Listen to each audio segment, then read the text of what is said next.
Okay, we are right at 12:02. So, on behalf of the NIH Office of Disease Prevention, it is my pleasure to welcome all of you to today's Prevention in Focus um, webinar series. This is our first webinar of 2023, and we are very, very excited about today's presentation. My name is Dr. Melissa Green Parker, and I'm a scientific advisor here within the NIH Office of Disease Prevention. And it's really my pleasure to serve as the moderator for today's session. Prevention and Focus webinars, if you're not familiar, they feature talks from prevention science experts who are making advances in public health. And this webinar series in particular really provides an opportunity for the broader scientific community and the public to learn about the latest prevention research findings directly from our expert voices across the world. So we are thrilled today to welcome Dr. Steve Gortmaker from the Harvard T.H. Chan School of Public Health, as he will present cost-effective interventions that can prevent obesity and chronic disease and improve health equity. My friend and colleague, Dr. Senji Zhang from the National Heart, Lung, and Blood Institute, will provide an introduction shortly. So next slide. I'd like to first go over some of the logistics for today's webinar. All phone lines have been muted upon entry, and they will stay muted throughout the presentation. There will be a question and answer session at the end of Dr. Gortmaker's presentation. So please submit your questions for him as they come up and enter them in our Q&A pod and direct them to all panelists. You will find the Q&A pod as displayed here on your screen. And again, I will be monitoring this pod throughout today's session. For those who can't stay for the full time, or if you know others who weren't able to make today's presentation, please note that this webinar is being recorded, and the archived recording will be posted to the ODP website at a later time. So with that, again, I welcome you here, and I will now turn it over to Dr. Zhang to introduce our speaker. Senji? Thanks, Melissa. Good morning, good afternoon, depending on where you are. It is really a great honor to introduce today's speaker, Dr. Steve Gortmaker. Dr. Gortmaker is professor of the practice of health sociology at the Harvard T.H. Chan School of Public Health. He directs the Harvard T.H. Chan School of Public Health Prevention Research Center. His current work includes the CHOICE project, which is evaluating the cost effectiveness and the population and health equity impact of a wide range of childhood obesity prevention strategies. This work includes collaborations with 21 different city, county, and state health departments and community partners. Dr. Gortmaker has been an author on more than 270 publications, including recent choice papers in Health Affairs, Preventive Medicine, and New England Journal of Medicine. Without further ado, Steve, the floor is yours. Thank you so much, Dr. Zhang and Dr. Parker. And thanks so much for this opportunity to talk about our work today. I guess, first of all, I'd like to welcome all of you to this webinar. And of course, thank our funders, the National Institutes of Health, Heart, Lung, and Blood, the JPB Foundation, the Centers for Disease Control and Prevention, and of course, the findings and conclusions that I'll talk about today are those of the authors and do not necessarily represent the official position of the National Institutes of Health, the Centers for Disease Control and Prevention, or other funders. And of course, I'm responsible for my comments today. Of course, this sort of work really requires a team, and I have a great team of co-investigators that I'd like to acknowledge here. the one person on this list actually has just returned to our team from working with the Biden administration the last 2 years in Washington. That's Sarah Bleich. It's a great group of co-investigators, and then staff, postdocs, and students. And again, I'm speaking on their behalf, but it's a great team effort. The challenge that I'm going to talk about today really is the fact that obesity and severe obesity rates continue to increase across the United States. We published this research back a couple of years ago in the New England Journal, just predicting where obesity and severe obesity were headed in the United States. And our results, you can see these regression lines here, basically showing that it's pretty accurate predictions that about half of the adult US population will have obesity and about a quarter will have severe obesity by the year 2030. Severe obesity is defined here as a BMI of 35 or greater. At the same time, obesity rates among children, ages 2 to 5, are at historically high level. There's been a little leveling off there. And at the same time of these trends, racial, ethnic, geographic, gender, and income disparities are growing. Thought I'd illustrate these kind of trends with just some of these maps that we produced in our New England Journal paper, really documenting the levels of severe obesity by state. And again, this is a BMI of 35 or greater. In 1990, which was not that long ago, most of the country was in this state, kind of a green state of 5 to 9% with severe obesity. 95, we're starting to move into the yellow, 10 to 14%. By 2000, a lot of the country was yellow. By 2005, a substantial proportion now had a prevalence of 15 to 9%, 15 to 19% of severe obesity.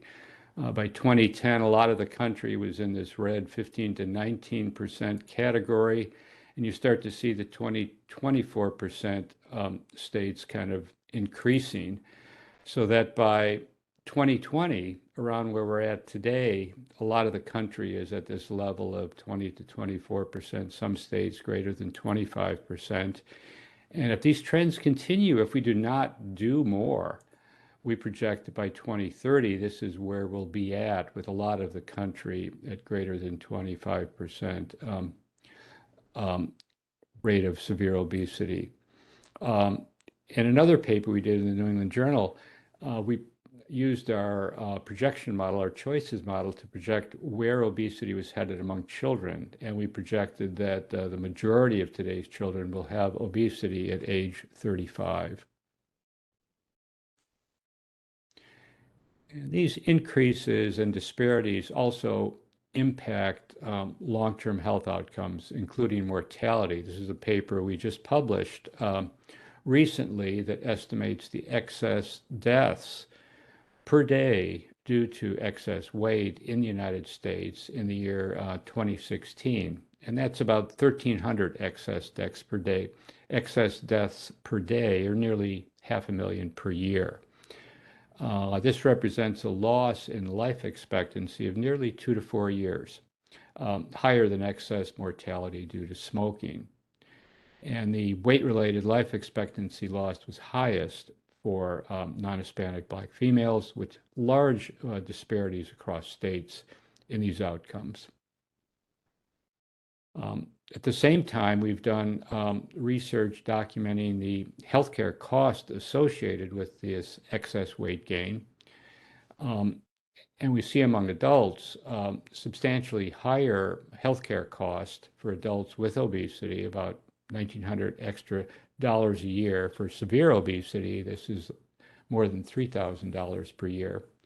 We see higher healthcare cost among children with obesity, not that much more, because a lot of the healthcare costs really are occurring later in life related to excess weight gain.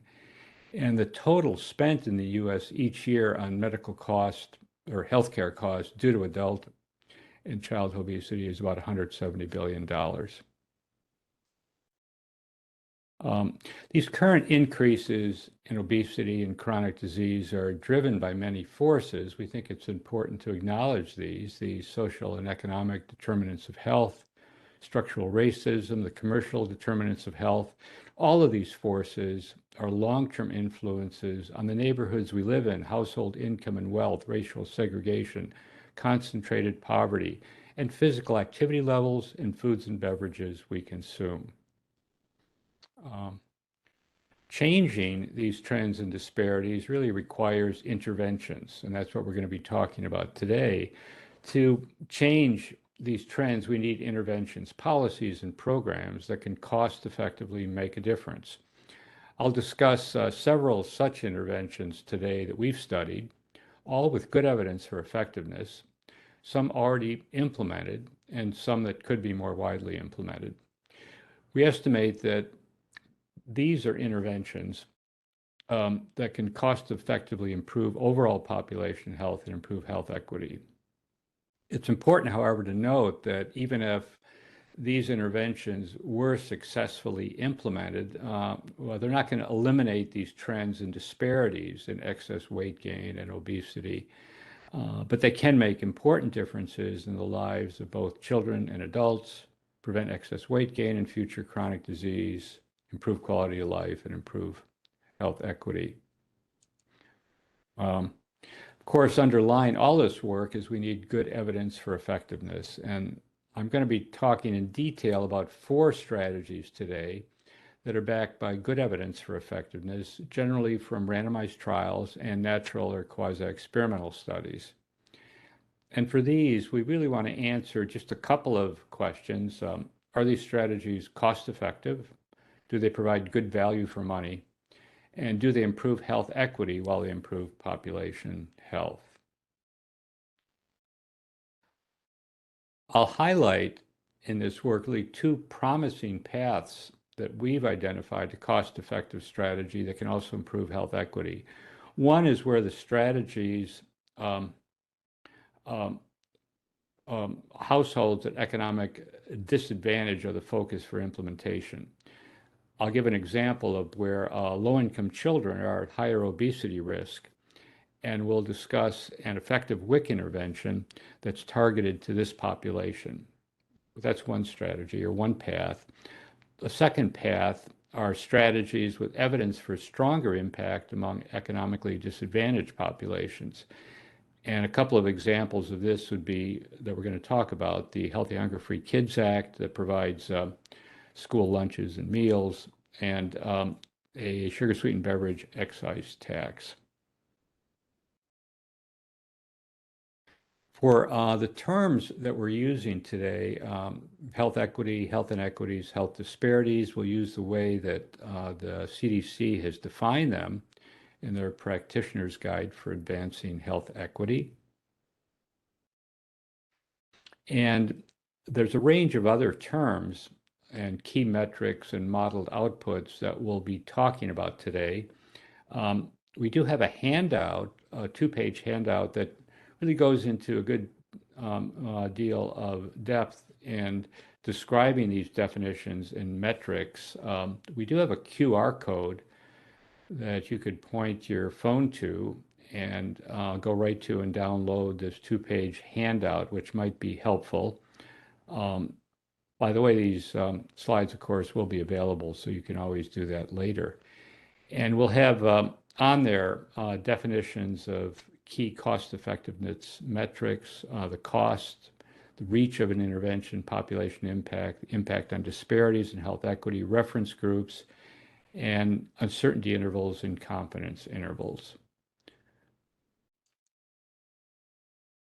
In cost effectiveness analysis, we have the opportunity to compare one policy or program with no strategy, like it could be the status quo, or 2 or more policy or program strategies. We like to talk about a cost and effectiveness plane where ideally we'd like to identify interventions where we get lower cost and better outcomes. We kind of want to avoid those interventions where there are higher cost and worse outcomes. Sometimes I think part of our healthcare system fits into this category. We'd ideally like to have interventions with lower cost and better outcomes. And that's what we're hopefully looking for here in the prevention area. Low cost, better outcome interventions, best value for money interventions. A cost effectiveness framework really gives an opportunity to compare strategies and health outcomes, and we think do a lot better decision making.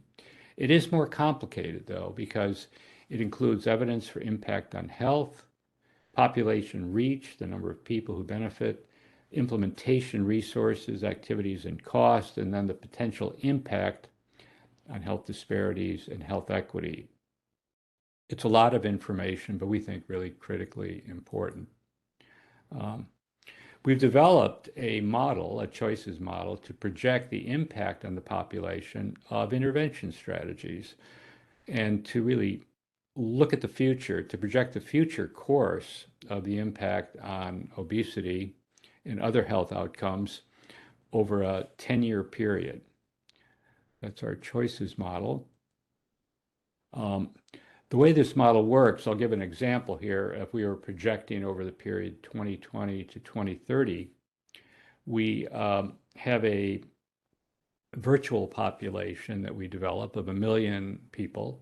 It's kind of like a sim city population, 1 million individuals drawn from actual census data down to the census tract level across the United States, or it could be for a particular state or county. We then, with that sample, project where that population is going over time in terms of population growth, BMI trends, body growth, personal characteristics like dietary intake, smoking behavior, and project where they're headed in terms of their levels of weight and height, BMI, obesity levels, and then outcomes of obesity, healthcare costs, mortality, quality-adjusted life years.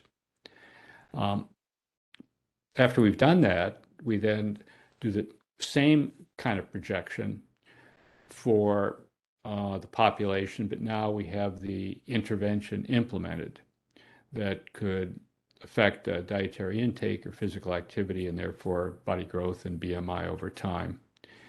And when we run these simulations, we'll then do this whole process again of selecting another 1,000 times. And that way we'll calculate the projected impact with uncertainty intervals.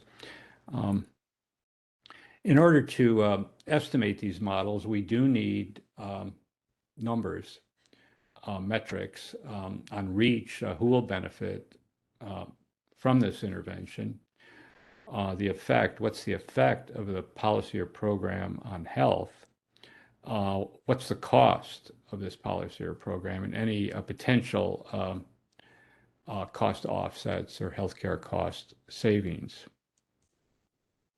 I'm now going to talk about 4 examples of applying our model to intervention strategies. Some of these have already been implemented nationally. Some have been implemented locally, and we project the impact of statewide implementation. Some are not yet implemented, yet are based on good evidence for effectiveness. So for all 4 of these strategies, the impact of this strategy is generally to prevent excess weight gain, to just slow the increase in obesity, slow the increase in excess weight gain. I think that's kind of important to emphasize here. We're not talking about losing weight. We're just talking about preventing excess weight gain.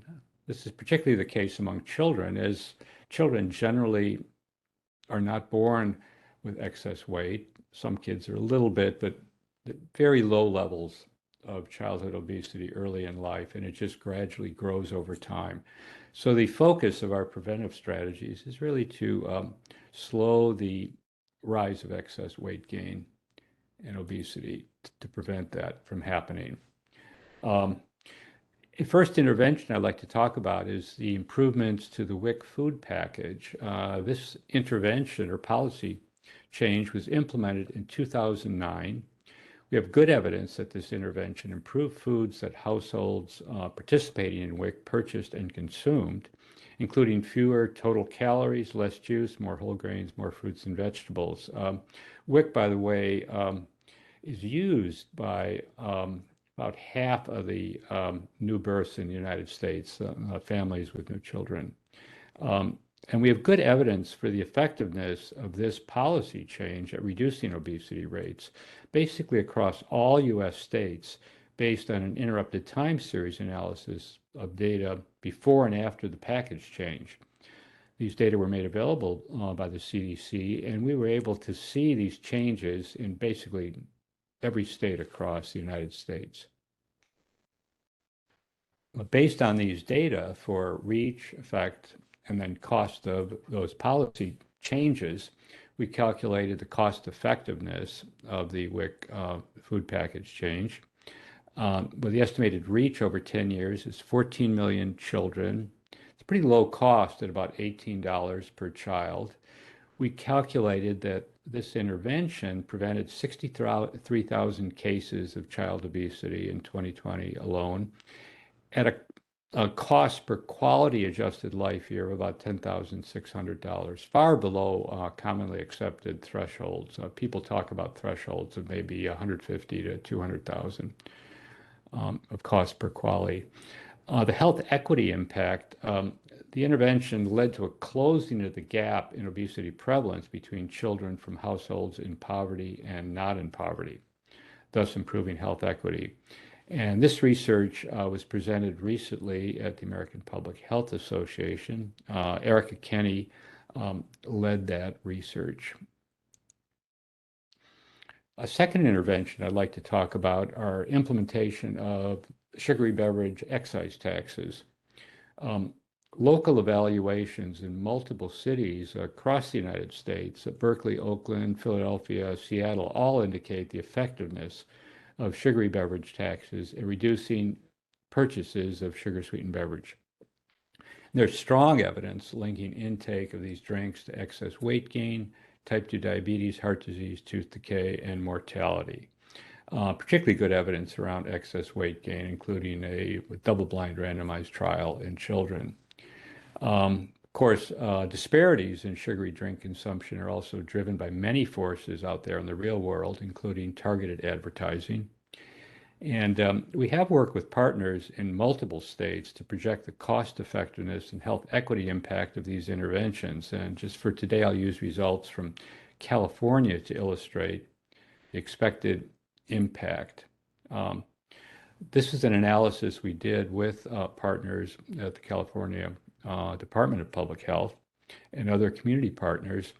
The cost effectiveness of this sugary beverage tax is pretty substantial. It's expected in California, if it were implemented, a tax of 2 cents per ounce based on the volume, to reach about 42 million people over 10 years. We calculated that it would lead to decreased sugary beverage spending per household of about $142. This is among households that keep on purchasing sugary beverages. We calculated that this strategy would prevent 198,000 cases of obesity in 2030, as well as prevent cases of diabetes and tooth decay, save $1.8 billion in healthcare costs, reduce Medi-Cal expenditures, and this tax is projected to be cost savings, meaning it saves more in future healthcare costs than it costs to implement. I should comment that not too many interventions strategies are cost-saving strategies. We also projected that non-Latino, Black, and African American and Latino residents will experience greater health benefits than the average resident. And I also might note that an updated model that one of our colleagues, Matt Lee, led and presented at the recent APHA meetings projects even greater health equity impact. Matt's analysis took into account the fact that individuals with a higher BMI will see a greater effect of a change in sugary beverage intake. Now, not included in the cost effectiveness analysis is the tax revenue. And That's projected at $1.3 to $1.8 billion per year. And of course, this can be used for a range of benefits to economically disadvantaged populations. A third intervention, I think, is the impact of the Healthy Hunger-Free Kids Act, improve school meals, snacks, and beverages. The Healthy Hunger-Free Kids Act began in the 2012-13 school year. Very good evidence for improved diet quality following implementation, and good evidence for the impact of the Healthy Hunger-Free Kids Act on obesity prevalence nationally among ages 10 to 17. This was an analysis led by Erica Kenny that used an interrupted time series design with repeated measures before and after implementation of the Healthy Hunger-Free Kids Act. In a recent paper presented at the American Public Health Association, led by Jessica Barrett, we calculated the cost effectiveness of this intervention.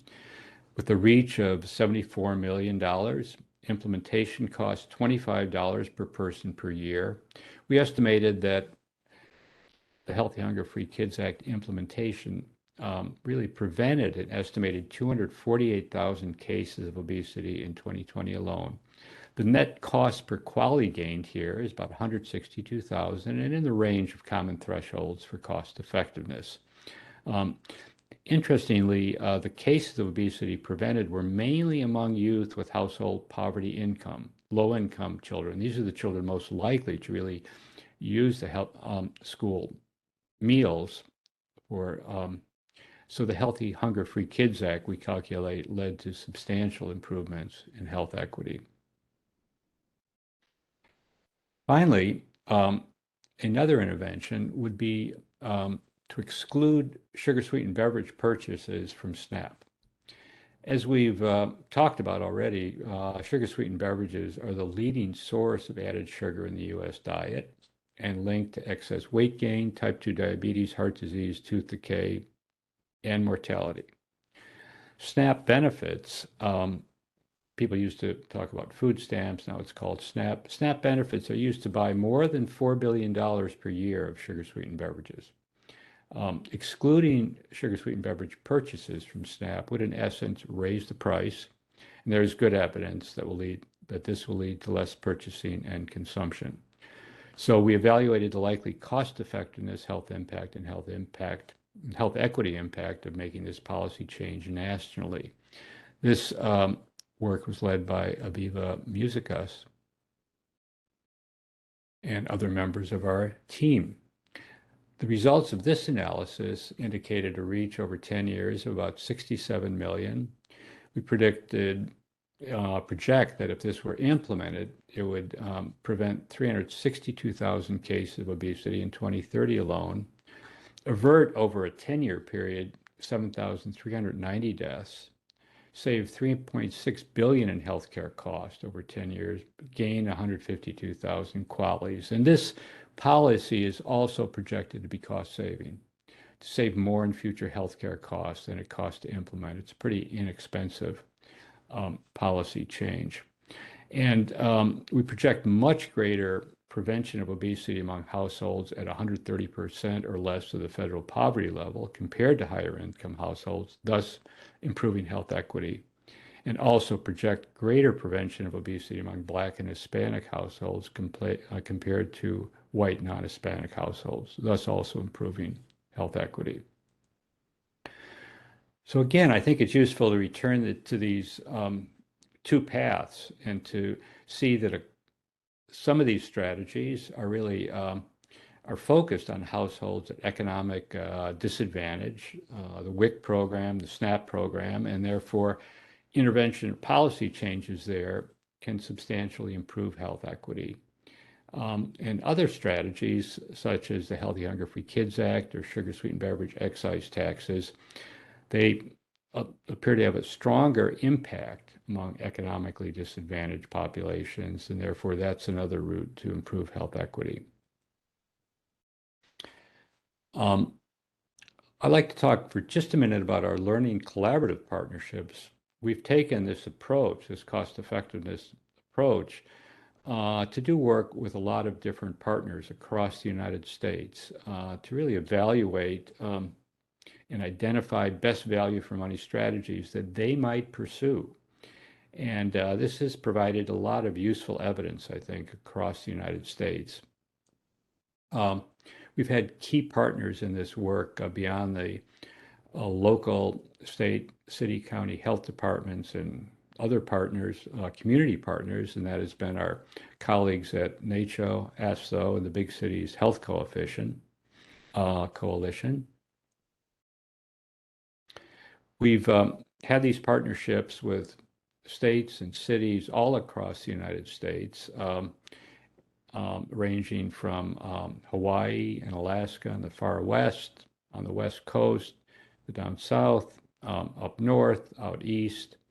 We've had a chance to work in a lot of different parts of the United States. And one thing that's held true is wherever we've worked, everybody is interested in best value for money of interventions.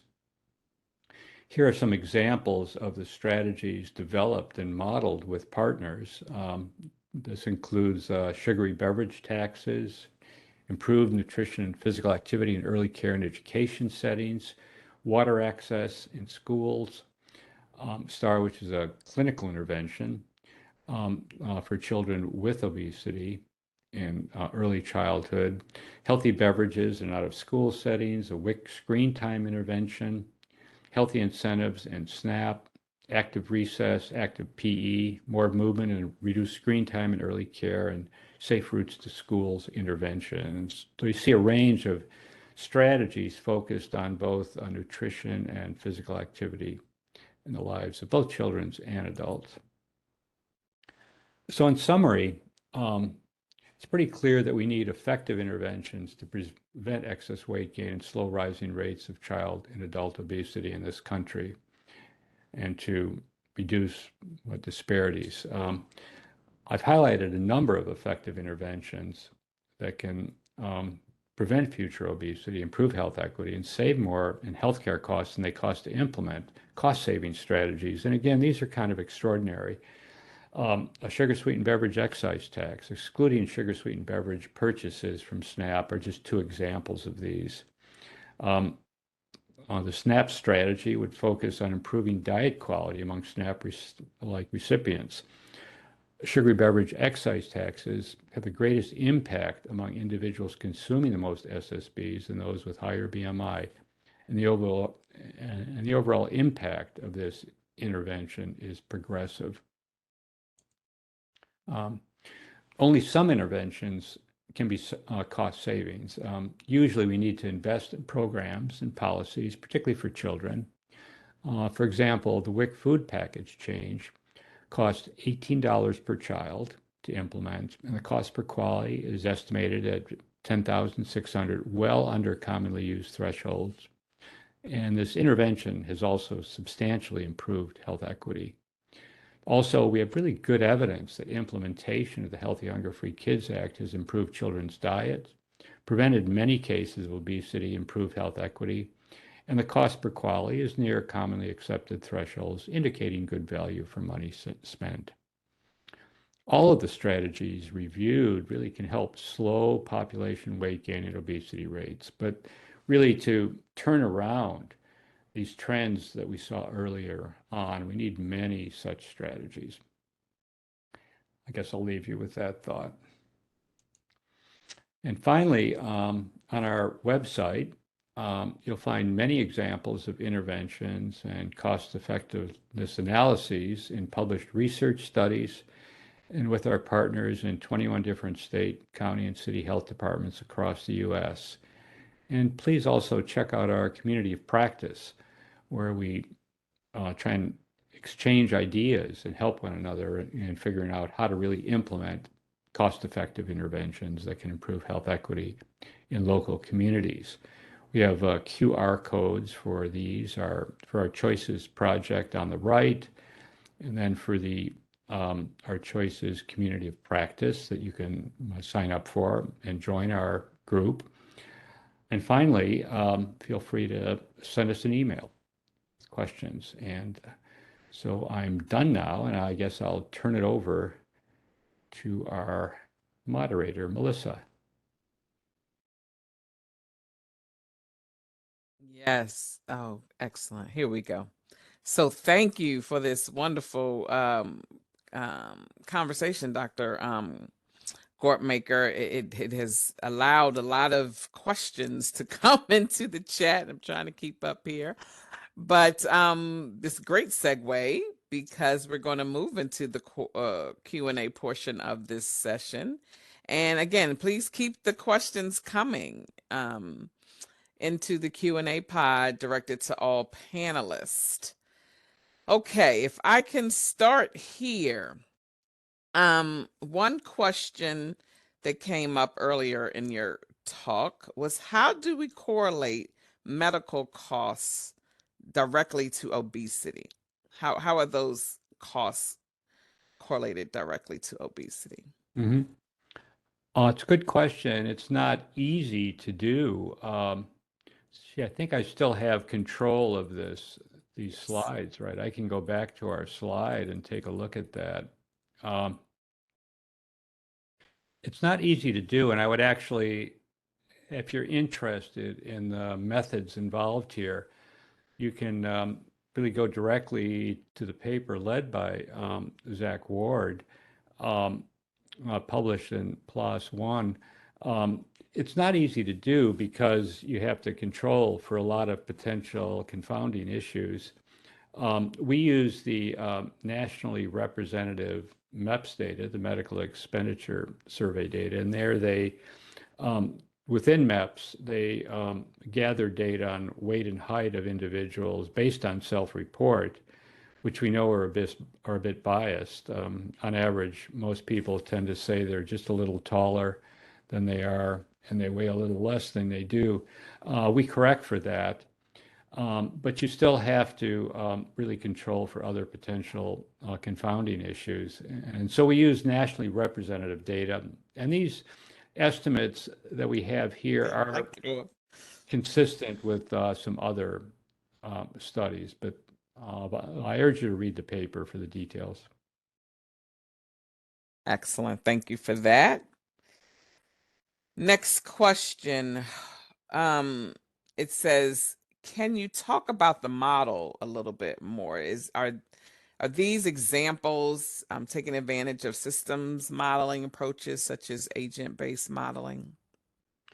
The choices model is a micro simulation model, and you could go into our papers, actually, our health affairs paper in 2015 gives a good background. There's about a 90-page appendix that talks about the paper or the model. You can also look at our New England Journal 2017 paper looking at the growth trajectories in children. It gives you a sense of how the model works.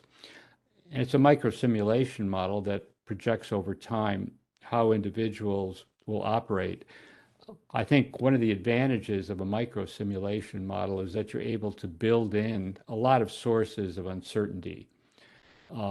Like when we have data from of an evaluation of the impact, let's say, of the Healthy Hunger Free Kids Act, there's uncertainty associated with that intervention and confidence intervals. We can build that into the model. And so into our model, we build in all these different sources of uncertainty, and then we can then account for them and be kind of realistic in making our estimates. It's one of the limitations of agent-based modeling that you can't as easily incorporate those types of sources of uncertainty.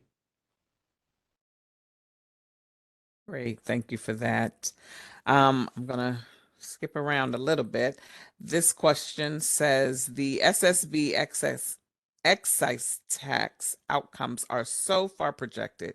Have these taxes been implemented long enough to get real outcomes on weight and markers of health?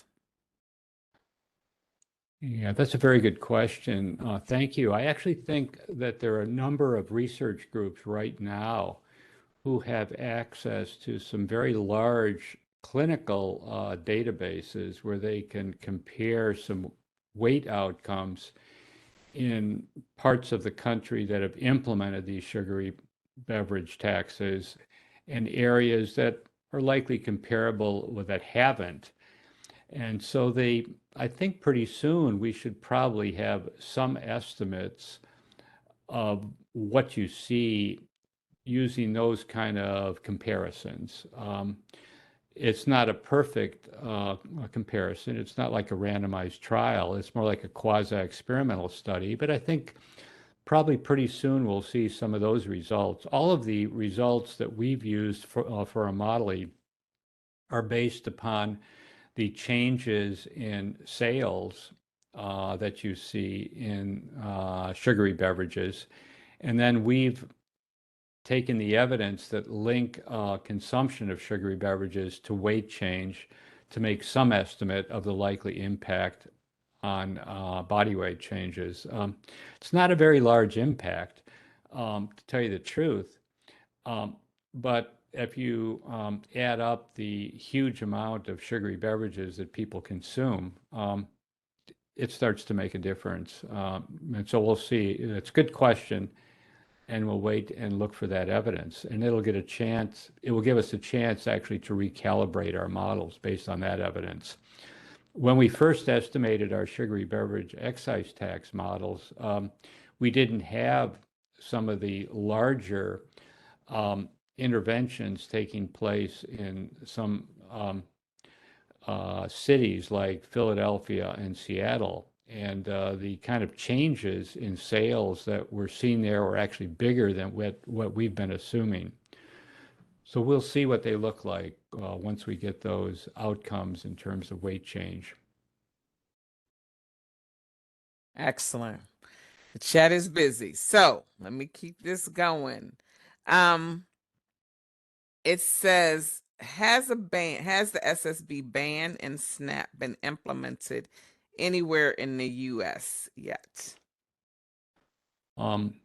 Great question. Not that I'm aware of. I know that a couple of states have applied for waivers so that they could implement some changes within SNAP along these lines, but they haven't yet been approved. That's one of those areas where it seems to me like something that should be tried if you can figure out a way to do it. Okay, and I'm just keeping with the SSB theme here. Beverage companies seem to be quite effective in convincing the public that SSB taxes unfairly target disadvantaged communities. How do we shift public perceptions of such taxes as improving health equity? Mm-hmm. Well, I hope our research can start to make a little bit of difference there. I know you might want to take a look at the briefs that we've done with some health departments, like in California, which is available on our website, or with Hawaii, or with Alaska. In all cases, showing improved health equity, also with Minnesota, New York City, and New York State. I mean, these are examples across the United States where we've tried to point out that a sugary beverage tax will lead to actually people spending less of their money on a product that is slowly killing them, leading to excess weight gain. And so here's a chance to really make a difference here. But I do think one of the problems is that the companies that sell the sugary beverages make a lot of money. If you just look at the SNAP dollars spent, I think I quoted something like $4 billion of SNAP dollars spent per year on sugary beverages, and that's an estimate from maybe a decade ago. There's a lot of money that to be made, and so I don't think they're going to want to change quickly. Yes, it's that dollar. Okay, let me keep going. We have 14 more minutes, so lots of questions here. Great presentation of potential strategies. Can you comment on interventions that either have not worked or do not seem to be cost effective for improving these outcomes? That's interesting. One that one of our colleagues has talked about a bit are BMI report cards in states where you might send something home with a child to a family pointing out what the child's BMI is. And there's a really nice randomized trial done by some researchers in California showing that well, the report cards really didn't have an impact. They weren't an effective strategy. And of course, they cost money to implement. And so that's one that I think we found didn't work. By the way, we think surveillance is useful, but it's the BMI report card that we don't think is really useful. That would be one example of an intervention where you don't see much evidence for effect. Okay. Another question. With your simulated results of these interventions, what will it take to implement these policies on a national level? Oh, what a great question. Well, it really depends on the policies. You know, I mean, the WIC food package change was really quite successful, and they're now involved in further improvements in the WIC food package. I mean, I think a lot of us can improve our diet quality on a daily basis, but it's really nice that some of these changes are happening already at the federal level, like the Healthy Hunger Free Kids Act, you know, which was really championed by Michelle Obama, and I think has really improved diet quality for millions and millions of children. But a lot of things will have to happen locally. I mean, I think it's pretty clear if you look at the history of, let's say, tobacco, a lot of the changes took place at the state level first and then eventually moved to the federal level. And I think a lot of the interventions will have to take place locally, be tried out locally, and so that you can gather more evidence about how they can be effectively implemented and make a difference. So it really varies with the intervention, I think. Great. How do you identify partners to collaborate with on the Learning Collaborative Partnerships? Are there certain criteria folks should be aware of? Well, that's interesting. Well, we did have some funding for a number of years to work with partners. We did a bit of a competition. We asked people to submit proposals to work together. And then the folks, well, the teams we selected actually pulled together their local partners that they would collaborate with. I mean, a lot of the interventions we're talking about here, if you're talking about improving nutrition or physical activity within local settings, like in school systems or in early care and education settings, it requires a number of partners to implement those interventions. And so we had a little bit of a competition. People that were successful in this competition and got some money so that they could work with us over a year or so or two. And then they pulled together in partners that they would need to work with over time. I hope that answered the question. Okay. Next, it says you present aggregate data for each of your interventions. How large are the effects observed in the individual studies? The effect estimates, yeah, I think I could talk about some metrics there. I think in terms of the kind of BMI change found, I guess that's what they may be asking about. Generally, if you look in our papers, you'll see lots of metrics in tables for the effect size, the reach size, and a lot of details about the cost. So I would probably say if they're interested in these interventions, first look to our published papers. For a number of the interventions I talked about today, well, those were just presented briefly at the public health meetings, and so we don't provide a lot of the details because those are going to go in the peer-reviewed publications that are in process right now.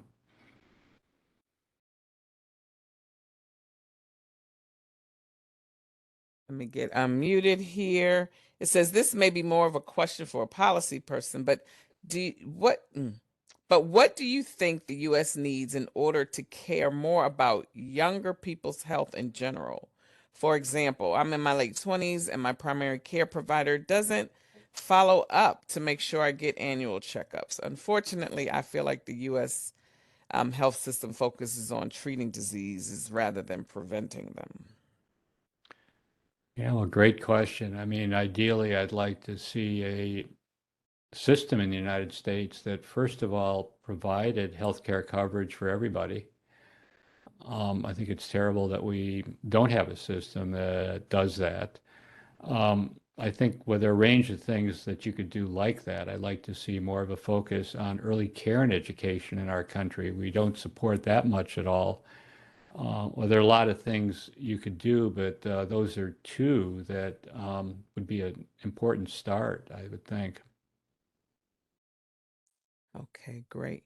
As a health educator, can we change cultural families' the minds of those from cultural backgrounds to prevent obesity to our future generations? Yeah, great question. I think you have to work with culture. I mean, well, there are a lot of different paths to healthy diets and physical activity and reduced exposure to unhealthy marketing. Lots of different pathways that are consistent with different cultures. And I think everybody has to find those paths together. I know there's a very different scene working with the Department of Public Health in Hawaii to figure out strategies around, say, sugary beverage consumption or physical activity, working with the local culture. Well, there's a very large focus upon the native Hawaiian population.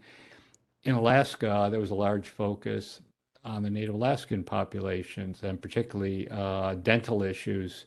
And the foci and the issues will vary from place to place, but I think everywhere there can be lots of paths to very healthy diets at reasonable cost, but they're all going to be a bit different. And I think you can follow the dietary guidelines, but it can take place in very different ways in different settings.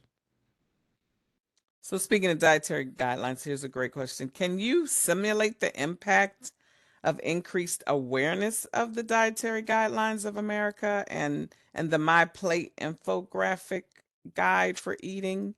It says very few Americans are aware of these guidelines and the accompanying infographic. That's an interesting question. I think that we could simulate it if they could give us an estimate of the effect of increased awareness on dietary intake or weight gain. They need to give us that estimate of the effectiveness, and then we could simulate or model the result. Often what's lacking, though, is that estimate of effect. Great. Another question, the SNAP Ed is currently limited to counseling for prevention of diet-related chronic diseases.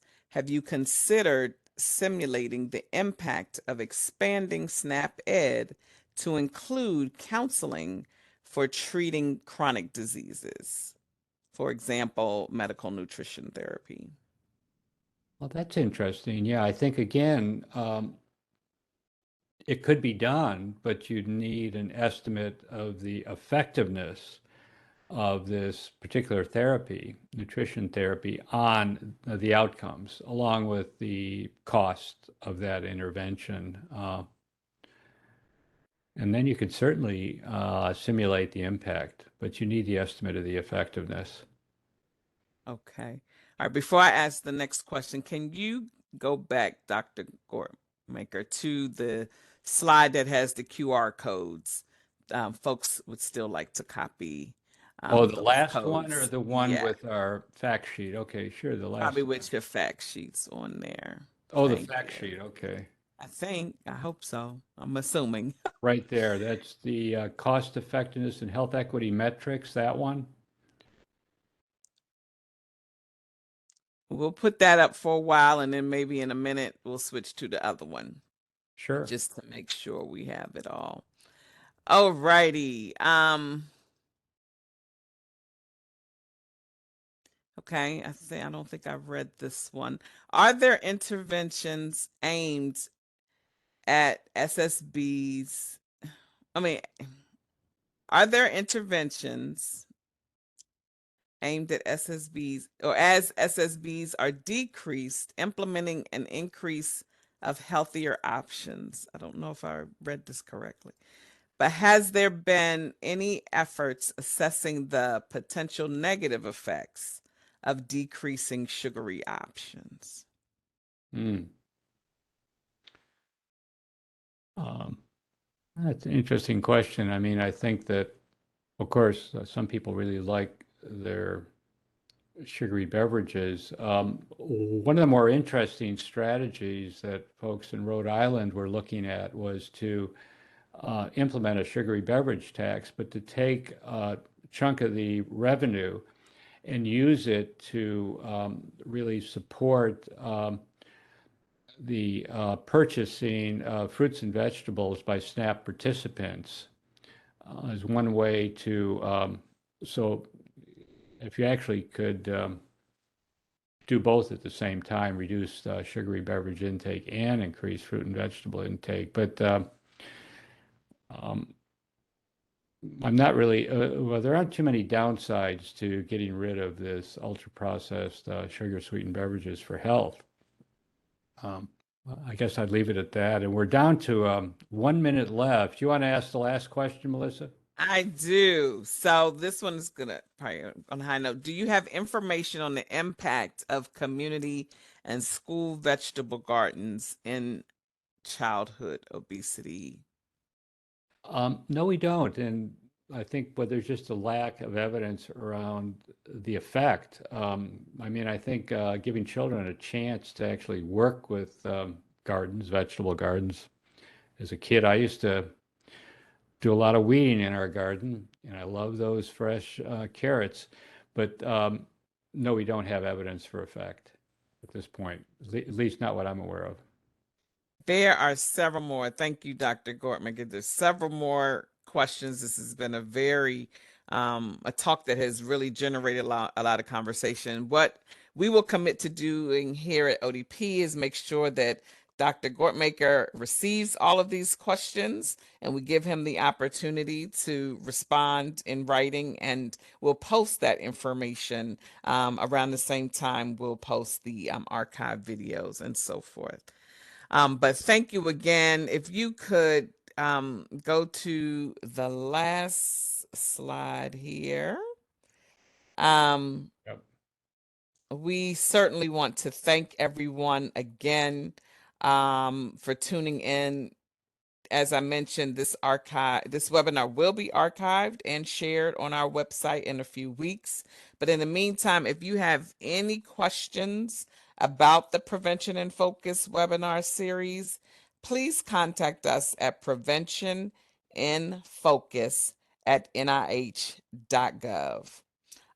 All registrants and attendees should receive an email when our resources on the website are available. And again, we anticipate that taking place in 2 weeks. So thank you again, Dr. Gortmaker. Thank you, Dr. Zhang, for the wonderful introduction. And a big thanks to all of you for joining us this afternoon. Have a great rest of your week. Thank you.